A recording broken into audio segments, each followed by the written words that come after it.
Let's Design channel එකත් එක්ක එකතු වෙලා ඉන්න ඔයාලට සුබ අලුත් අවුරුද්දක් වේවා කියලා ප්‍රාර්ථනා කරනවා.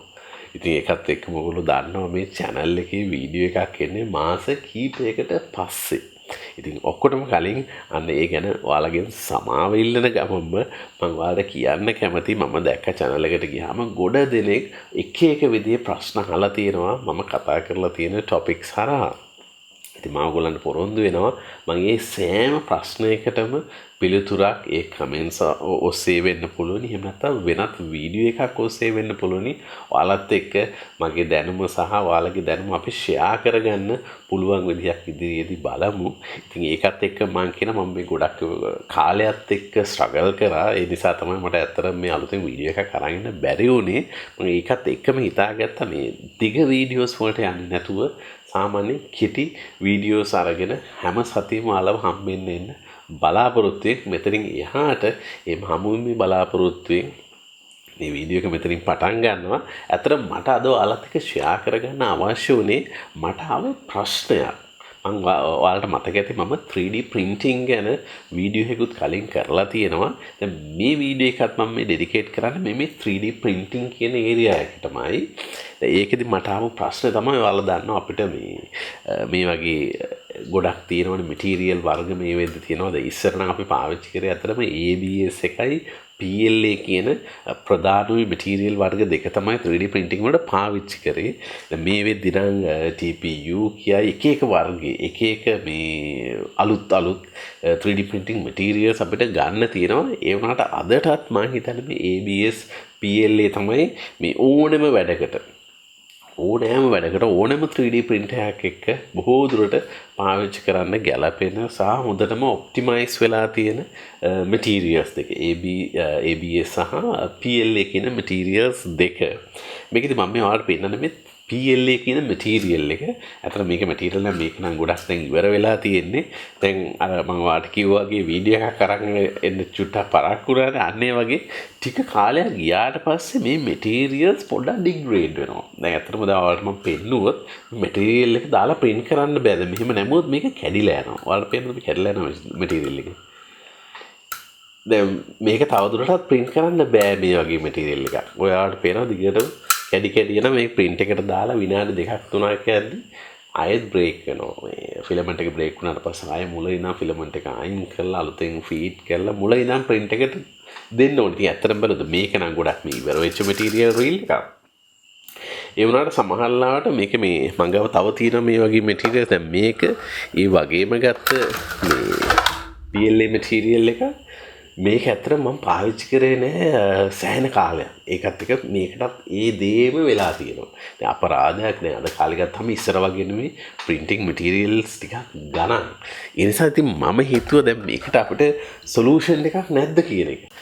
ඉතින් solution එකට යන්න කලින් මම මේ අලුතෙන් channel එකට එකතු වෙලා ඉන්න අයට මම පොඩි පැහැදිලි කිරීමක් කරන්න. මොකද්ද මේ channel එක සහ මොකද්ද මගේ ප්‍රධාන මේ අරමුණ මේ channel එක පවත්වාගෙන යෑමේ කියන එක. ඉතින් මම කමල් වාසල මම වෘත්තියෙන් ජ්‍යෙෂ්ඨ කතිකාචාර්යවරයෙක් ලංකාවේ විශ්වවිද්‍යාලයක වැඩ කරන. ඉතින් මේ channel එක පවත්වාගෙන යෑමේ ප්‍රධාන අරමුණ තමයි ලංකාවේ small and medium scale එකේ manufacturing ගැන අවශ්‍ය දැනුම. ඒ වගේම මේ prototyping, product design, industrial design වගේ මේ design සම්බන්ධ subject area එකේ දැනුම හොමාරු කරගන්න පුළුවන් platform එකක් විදිහට තමයි මම මේ channel එක පවත්වාගෙන යන්නේ. ඉතින් ඔයාලට මේ විවිධ design aspect සම්බන්ධ සහ manufacturing සම්බන්ධ විවිධ දේවල් මේ channel එකේ ඔස්සේ අපි කතා කරනවා. ඉතින් ඔයාලට ආරාධනා කරනවා මේ channel එකත් එක්ක තාම subscribe කරලා නැත්නම් කරලා අපිත් එක්ක දිගටම එකතු වෙන්න කියලා. ඉතින් අපි යමු දැන් මේ solution එකට. solution එක තමයි මම මේ solution එකට යන්න කලින් පොඩි පැහැදිලි කිරීමක් කරන්න. මොකද්ද මේ ABS material එකයි PLA material එකේ තියෙන ප්‍රධාන වෙනස කියලා. මම හිතන්නේ ඒක පොඩ්ඩක් වැදගත් වෙයි ඕගොල්ලන්ට. මොකද මේ PLA කියන material එක මම දකිනවා හරිම user friendly material එකක්. ඇත්තටම මේ PLA material එක තමයි මම දකින විදිහට 3D printing අපිට සාමාන්‍ය එදිනදා ප්‍රොටෝටයිපින් වලින් පාවිච්චි කරන prints වලට ගැළපෙනම මැටීරියල් එක සහ මිලෙන් අඩුම මැටීරියල් එකක් මේක. දැන් මේකේ ප්‍රධානම වාසිය සහ මේ විශේෂත්වය තමයි මේක පරිසර හිතකාමී ප්ලාස්ටික් එකක්. ඇත්තටම පරිසර හිතකාමී ප්ලාස්ටික් එකක් කියන මේ මැටීරියල් එක හදන්නේ මේ බඩගිනි වලින්. බඩගිනි සහ තව විදිහකට මේක ඕන මේ sugar cane තියෙන්නේ උක් වලින් හදන්නත් පුළුවනි. මේක හදන්නේ ගොඩක්ම බඩගිනි වලින් අර corn starch කියන්නේ. ඒකෙන් හදන මේ බයෝ ප්ලාස්ටික් එකක් තමයි මේ PLA කියන්නේ. ඉතින් මේ PLA එක ඒ නිසාම ටික දවසක් යනකොට මේක ඩිග්‍රේඩ් වෙලා යන්න පුළුවන්. වෙන්න ප්‍රධානම හේතුව තමයි ජල වාෂ්ප. ජල වාෂ්ප වලින් මේ ප්ලාස්ටික් වල මේ තියෙන අර ප්ලාස්ටික් වල දන්නවනේ මේක මේ තර්මෝ ප්ලාස්ටික් එකක්නේ. ඒ කියන්නේ මේක දිගට අණුවක් යනවා. ඉතින් ඒ අණුව පොඩි කෑලි වලට කඩලා දාන්න පුළුවනි මේ ජල වාෂ්ප වලට. ඒ කියන්නේ ඔය වාතයේ ආර්ද්‍රතාවය වැඩි. ඒ කියන්නේ වාතයේ තියෙන තෙතමනේ වැඩි තැන්වල මේ මැටීරියල් එක ටික කාලයක් තියලා තිබ්බොත් ඒකට පුළුවන් මේක හැම පිටින්ම මැටීරියල් එක බ්‍රේක් කරලා දාන්න. ඉතින් ඒක ඇත්තටම අපි සාමාන්‍යයෙන් 3D prints පාවිච්චි කරන්නේ නැහැනේ මේ අවුරුදු ගාණක් පවතින අනුරාධපුර යුගයේ වගේ වළංකටු හම්බ වෙනා වගේ කවදා හරි දවසක අපේ 3D prints හම්බෙන්න ඕනේ නැහැනේ. ඒ නිසා අපි අවශ්‍ය ප්‍රොජෙක්ට් එකේ ප්‍රොටෝටයිප් එකනේ හදන්නේ. ඒකනේ අපි පාවිච්චි කරන්නේ. ඒ නිසා මම ඔයාලට යෝජනා කරනවා ඔයාලට එච්චරම අර කල්පවතින ප්‍රොඩක්ට් එකක් විදිහට මේක ප්‍රොටෝටයිප් කරන්න ඕනේ නැත්තම් මේ PLA මැටීරියල් එක පාවිච්චි කරන්න. ඒ කියන්නේ වාගේ වැඩේ ඉවර වුණාට පස්සේ තව ටික දවසක් යද්දි මෙහි ඔය ජල වාෂ්ප වලට මෙහෙන් ආවෙලා මේක කැඩිලා කුඩු වෙලාම අයින් වෙලා යනවා. ඒ නිසා පරිසරයට කිසිම බලපෑමක් නැහැ කියලාම කියන්න පුළුවනි. අනිත් එක තමයි මේකේ මේ දැන් ඔයාලා සාමාන්‍ය 3D printer එකක් නම් පාවිච්චි කරන්නේ ඔයාලට අතම hot bed එකක් ඕනේ නැහැ. මේ මැටීරියල් එකෙන් print කරනවා නම්. ඒ කියන්නේ heated bed එකක් අවශ්‍ය වෙන්නේ නැහැ. මේ extrude එකේ temperature එක හිතන්නකෝ 220ට 25ට විතර යන extrude එකක් තියෙනවා නම් ඒ ඇති. ඒ වගේ hot end එකක් තියෙනවා නම් ඔයාලට මේ print මේ මැටීරියල් එකෙන් print කරලා ඔයාලගේ prototype එක හදන්න පුළුවනි. ඒකත් එක්කම අනිත් මැටීරියල් එක තමයි මම අර ඔයාලට කලින් කිව්වේ ABS මැටීරියල් එක. මම ගා මෙතන තියෙනවා මේක ABS reel එකක්. මේකත් ඒ වගේම තමයි බැලූ බැලමට ඔයාලට හොයාගන්න අමාරුයි මේක PLAද ABSද කියලා. මේකේ ප්‍රධානම වෙනස තමයි මේක දැන් අරක බයෝ ප්ලාස්ටික් එකක් මේක තනිකරම පෙට්‍රෝලියම් බයි ප්‍රොඩක්ට් එකක්. ඒ වගේ මේක ගොඩාක් හයි මැටීරියල් එකක්. උදාහරණයක් විදියට ඔය ඉලෙක්ට්‍රොනික කම්පෝනන්ට්ස් තියෙන දැන් හිතන ඔයාලගේ ගෙදර තියෙන ටෙලිවිෂන් එකේ කේසින් එක හවුසින් එක හදලා තියෙන්නේ අනිවාර්යයෙන්ම ABS මැටීරියල් එකකින්. ඔයාගේ ගෙදර තියෙන printer එක අනිවාර්යයෙන්ම මේ කේස් එක හදලා තියෙන්නේ ABS මැටීරියල් එකකින්. මේවා හරිම හයි මැටීරියල් එකක්. කැඩෙන්නේ නැහැ ලේසියෙන්. ඉතින් අන්න ඒ වගේ ගොඩක් හොඳ qualities මේකේ තියෙනවා. ඒකත් එක්කම දැන් මේකෙන් වගේ ඔයාලට print කරන්න ඕන නම් අනිවාර්යයෙන්ම අර hot heated bed එකක් ඕනිමයි. ඒ කියන්නේ බෙඩ් එකත් අපිට සෙල්සියස් 110ට 120ට විතර රත් කරන්න ඕන. නැත්නම් ඒක හරියට බෙඩ් එකට ඇලෙන්නේ නැහැ මේ අපේ ප්‍රොටෝටයිප් එක print එක. ඒකත් එක්කම hot end එක ගත්තාම මේ කියන්නේ අර nozzle එක ගත්තාම nozzle එකේ temperature එක තියෙන්න ඕනේ. අර කලින් PLA එකට මම ඔයාලට කිව්වා 220ක් 25ක් විතර ඇති. දැන් මේකට 250ට වැඩියෙන් ගොඩක් වෙලාවට ඕනේ. 250 60 70 වගේ ගානක hot end එකක් තියෙනවනේ මේකෙන් print කරන්න. ඉතින් අතර බැලුවොත් print එකත් පොඩි වැඩිපුර ආයාසයක් දරනවා ABS වලින් print කරන්න. ඒ නිසා අනිත් එක තමයි අර කියන වගේ decay වෙලා යන්නේ නැහැ බොහොම ලේසියෙන් PLA එකේ තරම්. ඉතින් ඔයාලට ඒවා මම අර කලින් කිව්වා වගේ දීර්ඝ කාලීනව පාවිච්චි කරන්න නෙමෙයි නම් ඔයා මේ ප්‍රොටෝටයිප් එක හදන්නේ අනිවාර්යයෙන්ම PLA මැටීරියල් එක පාවිච්චි කරොත් හොඳයි කියලා මම ඔයාලට යෝජනා කරනවා. ඉතින් වැඩි වෙලා ගන්න නැතුව මම දැන් ඔයාලට කියන්න මොකද මේ ප්‍රශ්නෙට තියෙන සොලියුෂන් එක කියලා මේ ඔයාලට පේනවා. මෙන්න ආපු ගමන් මේක කැඩිලා යනවා. ඉතින් මේකට තියෙන සොලියුෂන් එක තමයි අපිට පාවිච්චි කරන්න පුළුවනි හීට් එකම. ඒ කියන්නේ උණුසුමම පාවිච්චි කරන්න පුළුවනි. දැන් මේකේ අර මම කලින් කිව්වා වගේ මේ ඇතුලේ තියෙන ගොඩක් මේ ජල වාෂ්ප වලින් මේ අණු මේවා කඩලා දානවා. ඉතින් අපි ඇත්තටම රත් කරොත් මේ මැටීරියල් එක එහෙම් පිටින්ම oven එක දාලා රත් කරොත් මේක යථා තත්ත්වයට ආයෙ පත් වෙනවා. ඇත්තටම මේ ඒ වගේ මම රත් කරපු පොඩි මටීරියල් කොටසක්. දැන් මේක අර වගේම බ්‍රේක් වෙන්නේ නැහැ. අර දැන් ඔයාලට පේනවා මේක නැමිලා ගියත් කැඩෙන්නේ නැහැ. අය දෙතුන් පැත්තට මෙහෙම නැමුවොත් ආයෙත් කැඩලා දාන්න පුළුවන් මිසක් නැතුව අර වගේම මේ බ්‍රිටල් නැහැ මටීරියල් එක. මම මේ ඔයාලට පෙන්නන්න දැන් කොහොමද මේක මේ oven එකට සෙට් කරලා දාන්නේ කියලා. ඉතින් මම කරපු එක්ස්පෙරිමන්ට් එකේ හැටියට මේ PLA මටීරියල් එකට ඔයාලගේ oven එකේ ඔයාලා සෙටින්ග්ස් හදා ගන්න ඕනේ සෙල්සියස් 50කට විතර වගේ. සෙල්සියස් 50කට විතර oven එක සෙට් අප් කරලා ටික වෙලාවක් තියලා තියන්න. තියලා තිබිලා ඊට පස්සේ ඔයාලට තියෙන්නේ විනාඩි 5ක් විතර තිබ්බට පස්සේ ඊට පස්සේ මේ මටීරියල් එකේ කොටසක් අරගෙන oven එකට දාන්න මේකට.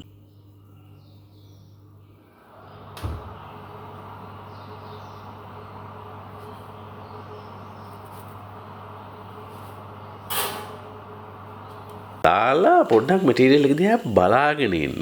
දැන් ඔයාලට පේනවා ඇති මේ කොටස අර මේ අර තියෙන වගේම ලස්සනට මේ හැඩේ නැතුව ටිකක් ඩිෆෝම් වෙලා තියෙනවා. අන්න ඒ ටෙම්පරේචර් එක තමයි මගේ එක්ස්පීරියන්ස් එකට අනුව ගැළපෙනම තැන මේ මටීරියල් එක oven එකෙන් ගන්න. ඉතින් මේක පොඩ්ඩක් විතර ඩිෆෝම් වෙලා තිබ්බයි කියලා print එකට කිසිම ප්‍රශ්නයක් වෙන්නේ නැහැ. මොකද ඒ අවශ්‍ය ප්‍රමාණය ඉන්ජෙක්ට් කරලා ඇතුළට එවනවා. කොහොම කරත් ඒ කියන්නේ මේ එක්ස්ට්‍රූඩ් එකකින්. ඒ නිසා ඒක ගැටලුවක් නැහැ. ඔයාලට ඒක හොඳ ඉන්ඩිකේෂන් එකක් මොන වෙලාවෙද මටීරියල් එක oven එකෙන් එළියට ගන්න ඕනේ කියලා තේරුම් ගන්න. ඒ කියන්නේ හිතන්න බලන්න ඕන සෙල්සියස් 60ට විතර දාලා ටික වෙලාවකින් දාපු ගමන් හැමුණොත් PLA මටීරියල් කියන්නේ මේකේ මෙල්ටින් ටෙම්පරේචර් එක ගොඩක් අඩු වෙන්නේ ABS එකට වැඩිය. ඉතින් දාපු ගමන් සමහරවිට මේක මෙල්ට් වෙනවා කියලා පේන්න ගන්නවා. පේන්න ගත්ත ගමන් ටක් ගාලා එළියට ගන්නවා.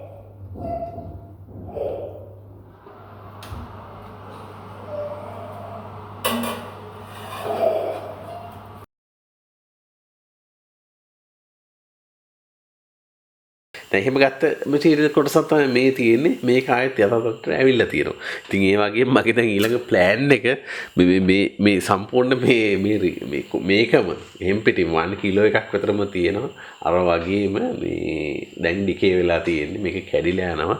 දැන් මේක සම්පූර්ණයෙන්ම දාලා ආයෙත් සැරයක් මම හිතන්නේ කොටස් විදියට දාන එක හොඳ වෙයි. නැත්තම් මේ ඔක්කොම සමහරට ඩිෆෝම් වෙලා මේකේ මේ රීල් එකේ ඉඳන්ම කොටස් විදිහට අරගෙන ආයෙත් සරයක් oven එකට දාලා මම අරගෙන පාවිච්චි කරන්න බලාපොරොත්තු වෙනවා. ඉතින් ඕක තමයි සොලියුෂන් එක මට හම්බ වුණ. මේ වෙනකොට මට ඇත්තටම මගේ ABS මටීරියල් එක මේ වගේ මටීරියල් එක කැඩිලා යනවා වගේ එහෙම එක්ස්පීරියන්ස් එකක් මට නැහැ. සමහරවිට ඔයාලට එහෙම එක්ස්පීරියන්ස් එකක් තියෙනවා නම් මට චුට්ටක් කමෙන්ට් සෙක්ෂන් එකේ පාවිච්චි කරලා පොඩි කමෙන්ට් එකක් දාන්න. මම එතකොට ABS එකෙත් සමහරවිට එහෙම මටීරියල් එකක් තියලා එළිය තියලා තිබ්බට පස්සේ එහෙම බ්‍රේක් වෙන්න පටන් ගත්තොත් ආයෙත් මේ එක්ස්පෙරිමන්ට් එක මටම කරලා බලන්න පුළුවනි. කරලා ඔයාලත් එක්ක මොකද්ද රිසල්ට් එක කියලා ෂෙයා කරලා බලන්න පුළුවන් වෙයි. ඉතින් එහෙම කාට හරි එක්ස්පීරියන්ස් එකක් තියෙනවා මතක ඇතුව කමෙන්ට් එකක් දාලා මාව දැනුවත් කරන්න. මම ඒ පරීක්ෂණය එතනින් එහාට කරලා බලන්න. දැනට නම් PLA මටීරියල් එකට මේක ඉතාම සාර්ථකයි. අර ඉන්ඩිකේෂන් එක තමයි පොඩ්ඩක් හැඩේ වෙනස් වෙන්න පේනකොටම oven එකකින් එළියට ගන්න. ඊට පස්සේ ඇත්තටම පොඩ්ඩක් නිවෙන්න තියන්න තියෙන්නේ. ඊට පස්සේ මතක ඇතුව ඔයාලගේ මේ reel එක වෙන්න පුළුවන්, ඔයාලගේ මේ spool එක වෙන්න පුළුවන්. එහෙම නැත්නම් ඔයාලගේ prints වෙන්න පුළුවන්. ඒක PLA වලින් නම් print කරලා තියෙන්නේ. අනිවාර්යයෙන්ම මේ වියලි තැනක තියලා තියෙනවා. ආර්ද්‍රතාවයේ වැඩි, තෙතමනේ වැඩි තැනක තියන්නේ නැතුව, humidity එක වැඩි තැනක තියන්නේ නැතුව අර වියලි තැනක තියලා තියන්න. ඒකත් එක්ක මම සර්ච් කරලා බැලුවා කොහොමද මේ ABS කියන මටීරියල් එක මේ වගේ ඩිග්‍රේඩ් වෙනවා නම් වෙන්නේ මොන වගේ හේතුන් නිසාද කියලා. ඒකෙත් තියෙනවා ජල වාෂ්ප වලට සාමාන්‍යයෙන් බලපෑමක් කරන්න පුළුවන් කියලා. ඒ වුණාට වැඩිපුරම කියන්නේ මේ UV light එක, sunlight එකට මේක එක්ස්පෝස් වෙලා තියෙනවා නම් මටීරියල් එක ඉක්මනින් ඩිග්‍රේඩ් වෙනවා කියලා ABS මටීරියල් එකත්. ඒ කියන්නේ ඔයාලා ABS පාවිච්චි කරනවා නම් ඒකත් සාමාන්‍යයෙන් ගොඩක් ඔය එළිය අවුව වෙන තැන්වල එහෙම තියලා තියන්න එපා. ඒ වුණ සමහරට මටීරියල් එකේ ක්වොලිටි එක නැති වෙන්න පුළුවන්. මේක ඒගොල්ලෝ කියන්නේ ක්වොලිටි එක නැති වෙනවා කියන්නේ සමහරට print කරන්න ගත්තාම මොකද ඩිෆෝම් වෙන්න ගන්නවා. සමහරට හරියට බෙඩ් එකට ඇලෙන්නේ නැති වෙන්න පුළුවනි. අර shrinkages වල වෙනස්කම් වෙන්න පුළුවන්. warping කියන්නේ print එක යන ගාම ඒ part එක නැමෙනවා වගේ වෙනවා. කියන්නේ warping පැත්තට යන්න පුළුවන් වෙයි කියලා කියනවා. ඉතින් අන්න ඒ වගේ ඉතින් මැටීරියල් පාවිච්චි කරද්දී අපි පොඩ්ඩක් කෑර්ෆුල් වෙන්න ඕනේ මේ අපේ මේ පරිසරයේ තියෙන මේ සාධක නිසා print එකේ quality එකට බලපෑමක් වෙන්න පුළුවනි. ඉතින් ওই දේ තමයි මට ඔයාලත් එක්ක share කරගන්න ඕන උනේ. ඇත්තටම ඒකට අමතරව මට අවශ්‍ය වුණා මේ channel එක ආයෙසරත් සක්‍රිය කරන්න. මම හිතන්නේ මම ඒ දේ කරා දැන්. ඉතින් මම ඔයාලට අර කලින් කිව්වා වගේම මම බලාපොරොත්තු වෙනවා දිග වීඩියෝස් නෙමෙයි පුංචි වීඩියෝස් පොඩි සමහරට Arduino වීඩියෝස් වෙන්න පුළුවන් 3D printing වලට සම්බන්ධ වෙන්න පුළුවන්. එහෙම නැත්නම් මගේ අනික් manufacturing සම්බන්ධ දැනුම share කර ගැනීමක් වෙන්න පුළුවනි. අන්න ඒ වගේ පොඩි topics එක පොඩි වීඩියෝස් එක ඔයාලව ඉදිරියේදී දිගටම හම්බෙන්න බලාපොරොත්තු වෙයි. මේ වීඩියෝ එකකින් සමගන්නවා. බොහොම ස්තුතියි මේ වීඩියෝ එකත් එක්ක එකතු වුණාට. ඉතින් තවත් වීඩියෝ එකකින් ඔයගොල්ලොත් එක්ක ආයෙ මම හම්බෙන්න. බොහොම ස්තුතියි.